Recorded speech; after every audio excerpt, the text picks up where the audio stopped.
안녕하세요. 미국 유학고수TV 시청자 여러분들. 자, 오늘은 실리콘밸리에서 스타트업 창업하기 두 번째 시간입니다. 자, 오늘은 회사를 만들 때 그 과정을 얘기해 보도록 하겠습니다. 자, 회사를 만들어요. 스타트업 회사를 만들고 싶어요. 자, 미국에는 크게 법적으로 회사를 만들 수 있는 네 가지 방법이 있습니다. 당신이 스타트업을 한다면 이 네 가지 중에서 하나를 반드시 선택해야 돼요. 자, 그래서 이 네 가지가 성격이 다르기 때문에 당신이 무슨 사업을 하고 무엇을 팔 것인지 그거를 먼저 정해야 돼요. 자, 왜 그런지 얘기해 드릴게요.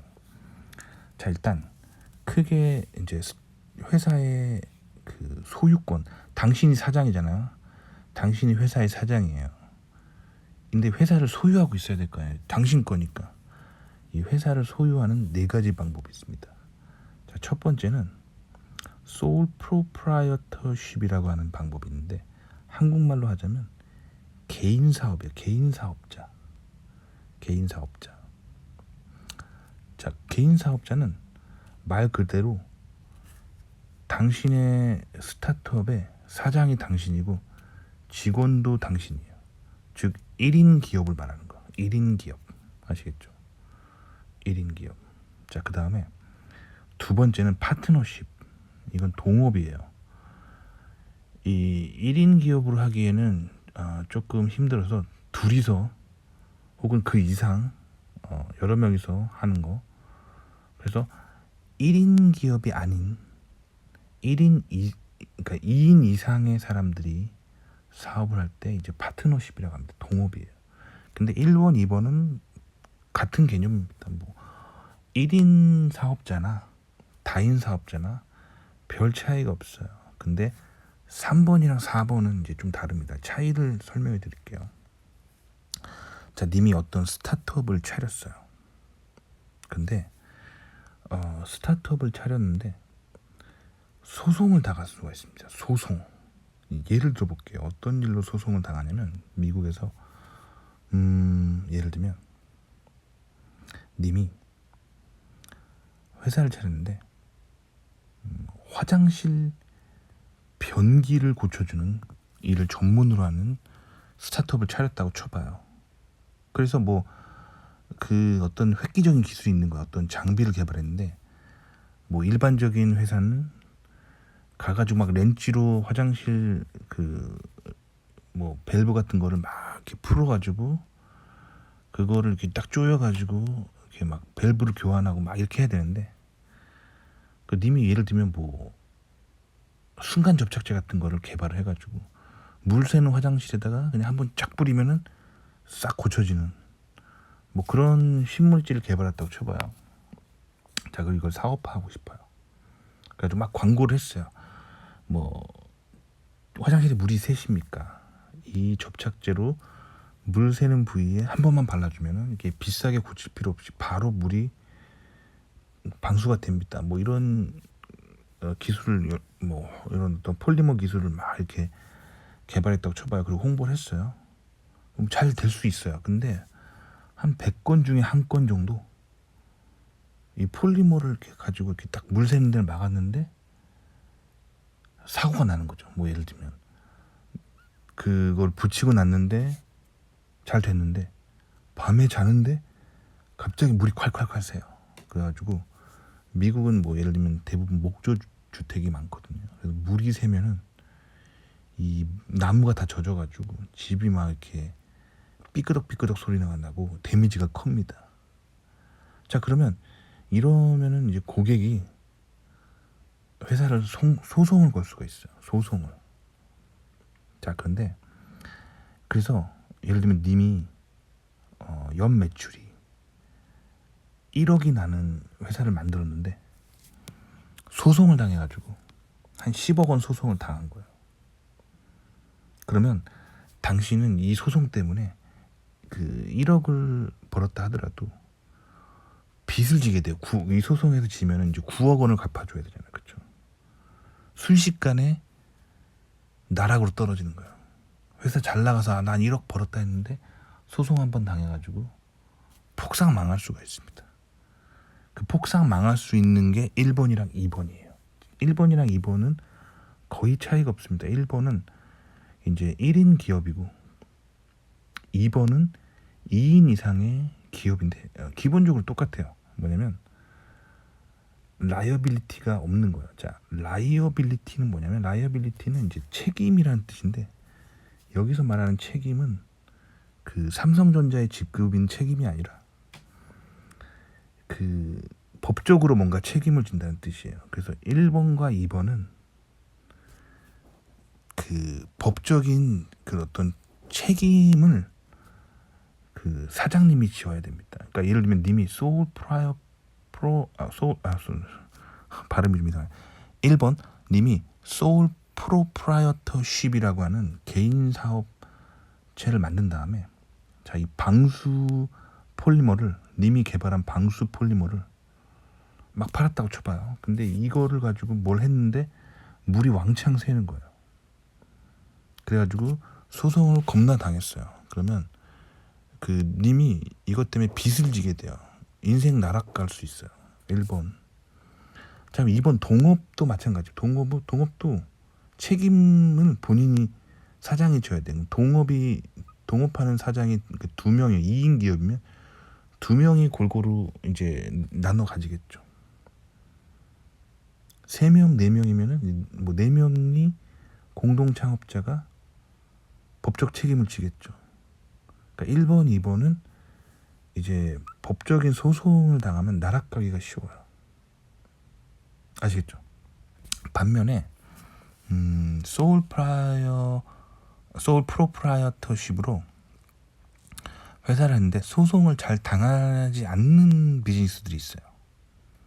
뭐 예를 들면 님이 자판기 한 100대를 사놓고 자판기로 계속 뭐 음료수만 파는 거, 탄산음료만. 그 뭐 소송 걸릴 게 없잖아요. 그렇죠? 이렇게 소송을 당할 일이 거의 없는 일을 할 때는 1번이랑 2번이 적합합니다. 1번과 2번의 차이는 뭐냐면 1인 기업 혼자서 그 비즈니스를 다 할 거다. 1인 기업이면 1번이 맞아요. 소울 프로프라이어터십. 자, 근데 나 혼자 못해 해가지고 사장이 2명, 3명, 4명 이렇게 동업의 개념으로 하는 거면은 2번으로 해야겠죠. 아시겠죠? 자, 그럼 3번이랑 4번을 얘기해 볼게요. 그러면 아까처럼 뭔가 이렇게 소송당하기 쉬운 거 있잖아요. 뭐 예를 들면 미국은 또 소송당하기 쉬운 게 뭐가 있냐면 지붕 고치는 거, 이런 거. 님이 만약에 뭐 화공과를 나와가지고 지붕의 어떤 기와장 같은 거, 근데 미국은 기와장을 쓰진 않고 지붕에 이제 싱글이라고 해가지고 약간 플라스틱 고무 같은 판을 지붕에다 막 붙여가지고 이 방수가 되도록 하는 그 미국식 그 기와장이 있거든요. 플라스틱으로 된 거. 그거 뭐 신소재를 개발해가지고 되게 싸게, 그러면서도 물이 안 새는 방수가 잘 되는 걸 개발했다고 쳐봐요. 또 광고를 했어요. 근데 또 몇 년 지나니까 시공하면 물이 새는 거예요. 그래가지고 집이 다 망가졌어요. 그러면 또 고객이 소송을 걸 수가 있어요. 그렇죠? 그렇게 뭐 뭔가 소송당하기 딱 좋은 거 있잖아요. 그럴 때 이제 LLC를 만들 수가 있습니다. 자, Limited Liability Company. 자, 유한 책임 회사. 그래서 이게 뭐냐면은 님이 그래서 고객이 집에 물이 새가지고 님의 회사를 고소를 했어요. 그러면 님의 회사가 예를 들면 가지고 있는 어떤 자산이 뭐 100억이 있다고 쳐봐요. 100억.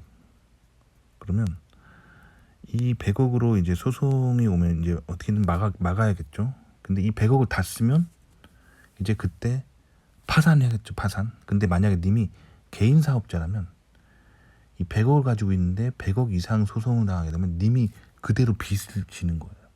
1번, 2번 같은 경우는 빚이 많아지면 그래서 나락가는 거야. 님의 집도 돈 갚는 데 써야 되고 님의 차도 돈 갚는 데 써야 되고 무조건 다 빚을 지게 되는 거예요. 근데 3번부터는 님의 회사 자산이 100억인데 100억 원어치 뭐 예를 들면 200억 원어치 소송을 당했다고 쳐봐요. 그러면 자산 다 날라가겠죠. 그러면 회사 자산이 빵원이 되고 그냥 회사 폐업하면 됩니다.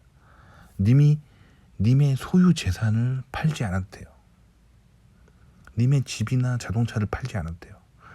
왜 그 한국 드라마 보면은 예전에 80년대에 그런 일이 있었잖아요. 막 사장님이 부도나면은 막 빚쟁이들이 집으로 막 몰려와가지고 집에다가 빨간 딱지 붙이고 막 그러잖아요. 그래가지고 빨간 딱지 붙은 가구는 경매에 넘어가고 그래서 어느 날 거지가 돼서 이제 길거리에 나앉고 그러잖아요. 빚더미에 안겨가지고 막 사장님이 어느 날 부자였는데 막 쫓겨다니잖아요. 그쵸? 그게 이제 1번이랑 2번 같은 회사의 형태 사장님은 그렇게 될 수 있어요. 미국에서. 근데 3번이나 4번 형태의 회사는 회사가 그렇게 엄청난 잘못을 해가지고 소송을 당하면 회사 자산으로 일단 갚고 그 돈을 다 갚으면 이제 회사가 살아나는 거고 못 살아나면은 사장님이 빚을 지는 게 아니라 회사 그냥 폐업하고 버려버리면 되는 거예요. 아시겠죠? 그래서 라이어빌리티 컴퍼니라고 하는 거예요. 회사에서 책임을 회사가 대신 져주고 사장님은 좀 안전할 수가 있죠. 근데 이게 완벽하게 다 책임이 있는 건 아니기 때문에 이제 유한 책임 회사라고 하는 거예요. 리미티드 라이어빌리티 컴퍼니 LLC라고 합니다. 아시겠죠? 기본적으로 LLC가 스타트업을 할 때 가장 많이 하는 유형이에요. 왜냐면 소송을 당할 수가 있잖아요. 이 비즈니스는. 그렇죠? 자, 그런데 이제 LLC부터는 그래서 이제 그 사장님이 다 책임지는 게 아니라 한마디로 소송 당하면 그 사장님의 개인 재산을 이제 쉴드를 칠 수가 있는 거예요. 뭐 사업에서 생긴 빚이라든가 소송으로부터 쉴드 치려고 만드는 게 LLC입니다. LLC가 그래서 스타트업 할 때 가장 이상적인 그런 형태라고 개인적으로 생각합니다. 그리고 또 LLC가 되면은 또 어떤 장점이 있냐면 직원을 또 여러 명 고용할 수 있어요. 그래서 이제 사장님이 월급을 주고 뭐 그런 형태의 회사가 이제 LLC 리미티드 라이어빌리티 컴퍼니부터가 우리가 흔히 알고 있는 회사의 모습입니다. 아시겠죠? 그래서 스타트업은 LLC가 아주 흔한 거예요. 자, 근데 그러면 4번 코퍼레이션스는 뭐냐면 이제 회사가 LLC랑 굉장히 비슷한데 이제 코퍼레이션은 뭐냐면 이제 직원들에게 이제 스탁 옵션 같은 걸 주거나 뭐 그런 거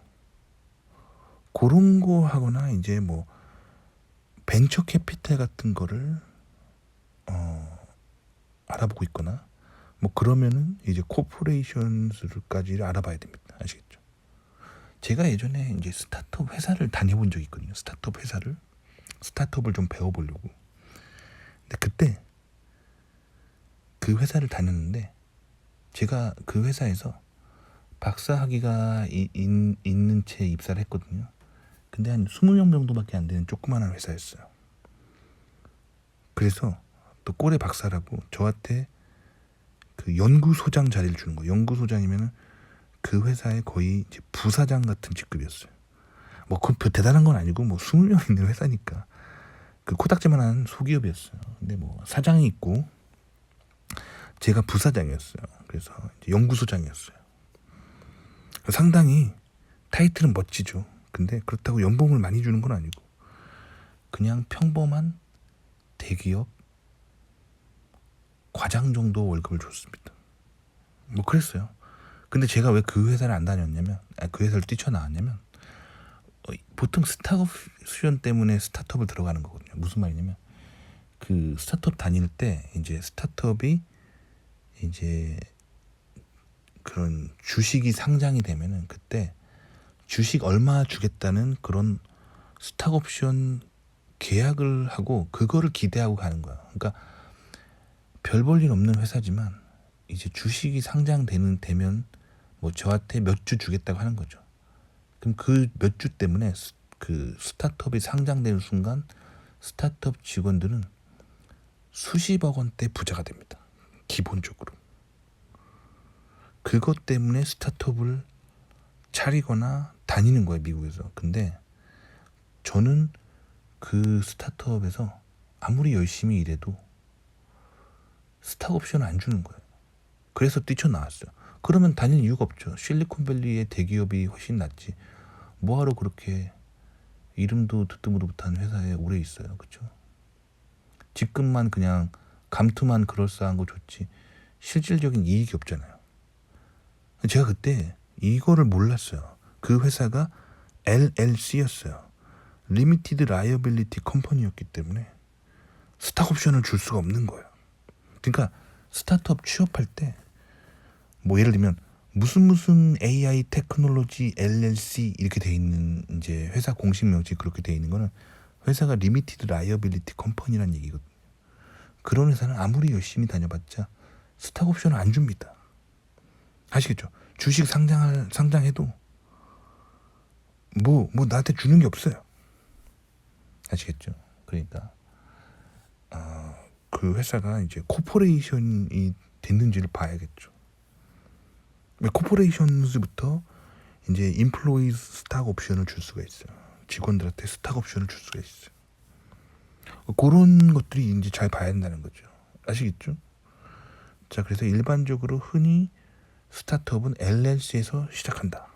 그런데 그 스탁 옵션을 직원한테 주려면 이제 코퍼레이션스부터 준다는 거죠. 그러니까 그 회사가 이제 좀 더 성장한 형태가 코퍼레이션스라고 볼 수 있어요. 아시겠죠? 그러니까 님이 이제 스타트업을 할 때 뭐를 해야 되는지를 보시면 돼요.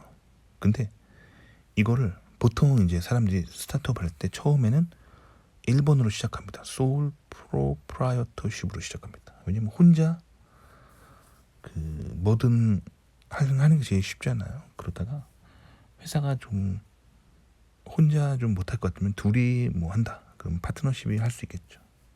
근데 전 개인적으로 동업은 좀 별로인 것 같습니다. 자, 그런데 어쨌든 1번으로 많이 시작을 하고 회사가 성장을 하면은 이제 그거를 1번을 3번으로 전환할 수가 있어요. 회사가 좀 커지면서 소송도 당할 수 있고 그렇기 때문에 3번으로 할 수도 있어요. 근데 일반적으로 소송을 잘 안 나가는 사업들이 있어요. 예를 들면 제 친구는 텍사스에서 K-팝 관련 물건을 파는 스토어를 하거든요. 그래서 뭐 소송당할 일이 없습니다. 맨날 파는 게 뭐 한국 연예인들 음반, 뭐 공연 DVD, 뭐 티셔츠, 굿즈라고 하죠. 그 K-팝 그 스타들 굿즈를 파는데 소송당할 일이 뭐가 있어요? 그게 뭐 불법 복사한 것도 아니고 정품으로 계약 맺고 사다가 파는 건데 소송당할 일이 전혀 없죠. 그러니까 그럴 때는 이제 소울 프로프라이어터십으로 해도 무난하다는 거죠. 근데 뭔가 화장실 물 새는 거 고치는 뭐 새로운 장비, 지붕에 물 새지 않게 하는 새로운 뭐 기와장 이런 걸 개발했다. 소송 나갈 수 있습니다. 왜냐면 물이 새가지고 큰 피해를 입으면 막 몇억 피해를 입을 수 있어요. 왜냐면 밤새 물 새가지고 집 다 버리고 그럼 소송 나갑니다. 그럴 때는 LLC로 해야겠죠. 아시겠죠? 그래서 쉴드를 잘 쳐야 돼요. 기업을 할 때는. 저도 지금 이거 얘기하면서 또 괜히 제가 말하다가 말 실수할 수 있겠죠. 그렇기 때문에 쉴드를 잘 쳐야 돼요. 저도 쉴드 한번 칩시다. 내 본 내용은 제가 전혀 기업 전문가가 아니며 그냥 알고 있는 내용을 찌라시 형태로 썰러 푼 것에 불가합니다. 틀릴 수 있으므로 법적으로 절대 참고하지 마시고, 법적으로 정말 스타트업을 하고 싶으신 분은 스타트업 관련 상담을 해주는 전문 변호사와 상담하시기 바랍니다. 어때요? 굉장히 쉴드 잘 쳤죠. 이런 식으로 항상 쉴드를 잘 쳐야 돼요. 그래서 이제 3번 같은 그런 유한 책임 회사 같은 게 쉴드를 제공하는 게 이제 3번부터 쉴드를 제공하기 때문에 본인이 소송을 좀 많이 당할 것 같은 비즈니스를 한다. 그러면 리미티드 라이어빌리티 컴퍼니를 하셔야 됩니다. 그래서 이제 저는 사실 예전에 이런 스타트업을 한번 만들어 본 적이 있어요. 그래서 이제 한번 만들었다가 매출이 안 나가지고 폐업을 한 적이 있어요. 그 다음에 다시 또 제 인생 두 번째 실리콘밸리의 스타트업을 만들어 보려고 하는데, 이제 고민하고 있어요. 이 아이템이 소송을 당할 가능성이 많은가 큰가를 가지고 이제 1번을 할지 3번을 할지 정하면 돼요. 그럼 처음부터 그냥 3번 하면 되지 않냐 하는데, 3번은 서류가 좀 복잡해요. 귀찮아요. 유한 책임회사 리미티드 라이어빌리티 컴퍼니 만들려면 서류가 귀찮습니다. 근데 이제 1번 소울 프로프라이어터십은 개인 사업자는 서류가 좀 간단합니다. 그렇기 때문에 더 쉽게 만들 수 있는 건 1번이에요. 그래서 나는 정말 초짜다 하면은 1번이 만들기 쉽습니다. 하지만 이제 소송을 한번 당한다, 아까처럼 몇 억짜리 소송을 당한다면 1번은 매우 불리합니다. 3번을 한다면은 그 소송을 쉴드를 칠 수가 있어요. 쉴드를. 그래서 이제 소송을 좀 당할 것 같은 그런 비즈니스 형태다. 그러면 3번으로 해야 됩니다. 아시겠죠? 그래서 저는 이제 사실 사업하다가 쫄딱 망해가지고 뭐 그런 사람을 좀 본 적이 있어요. 어렸을 때 저희 동네에 굉장히 부잣집 아들이 살았거든요. 저랑 동갑이었는데 떵떵거리는 부자였어요. 항상 저는 그가 부러웠습니다. 근데 그 아버지가 무슨 사업을 했는데 어느 날 이런 소송 같은 걸 당해가지고 쫄딱 망한 거예요. 전 재산 다 날려먹고 집 다 날려먹고 집에 있는 가구 다 차 앞 들어오고 싹다구리 그냥 다 털려가지고 길거리에 앉아가지고 어느 날 소문 없이 사라졌습니다. 그런 거로 이제 보면은 소송 나가면 안 되겠죠. 그러니까 그런 게 두려우신 분들은 3번을 하면 돼요. 3번 같은 경우는 최악의 경우 회사의 자산을 다 날려먹고 회사를 폐업하면 됩니다. 내 소유의 집과 내 소유의 차를 굳이 회사 때문에 날려먹지 않는다는 거죠. 하지만 회사를 살리고 싶다면 본인의 자유 의지를 가지고 이제 본인의 집이나 차를 팔아서 회사를 살릴 수가 있겠지만 뭐 그냥 폐업해 버린다면은 본인에게 데미지가 오지 않는다는 거죠. 그렇기 때문에 큰 사업을 좀 해보고 싶다. 그러면 3번부터 시작하는 게 제일 좋아요. 그냥 처음부터 3번으로. 아시겠죠? 그래서 저는 이제 스타트업을 요번에는 조금 돈을 좀 많이 벌어보고 싶고, 그럼 규모가 커지면 인간이 사는 세상은 항상 법적 다툼이 있습니다. 소송이 있어요. 인간은 남이 잘 되는 꼴을 못 봐요. 그렇기 때문에 리미티드 라이어빌리티 컴퍼니 3번으로 저는 이번 회사를 좀 시작해 보려고 합니다. 장단점이 있다는 거죠. 1번은 쉽게 회사를 만들 수 있는 반면 소송당하면 나락간다. 근데 3번은 소송당하면 쉴드를 칠 수 있는데 대신에 이제 서류가 좀 복잡하다. 그런 단점이 있죠. 뭐든지 일장일단이 있습니다. 그래서 스타트업 하는 사람들이 가장 많이 하는 회사의 형태가 3번이 아닐까 싶습니다. 아시겠죠? 하지만 본인이 그냥 뭐 스마트 스토어 정도 하고 싶다. 아니면 뭐 그러니까 본인이 이제 뭐 본인만의 어떤 뭐 제품이라든가 뭐 그런 간단한 걸로 그냥 스마트 스토어에 올려서 그냥 팔고만 싶다. 그러면 1번도 괜찮아요. 소송당하지 않을 만한 아이템으로. 아시겠죠? 그래서 오늘은 미국에서 스타트업을 만들 때 사장님이 되는 그 회사 소유권의 크게 4가지의 형태에 대해서 좀 알아봤습니다. 그래서 본인이 일단 어떤 형태로 회사를 만들 건지 그 고민을 먼저 하셔야 돼요. 요 지금 1, 2, 3, 4 보시고 나는 어떤 형태의 회사를 만들어야 될까 고민해 보시기 바랍니다. 저도 고민해 보겠습니다. 도움이 되셨기 바랍니다.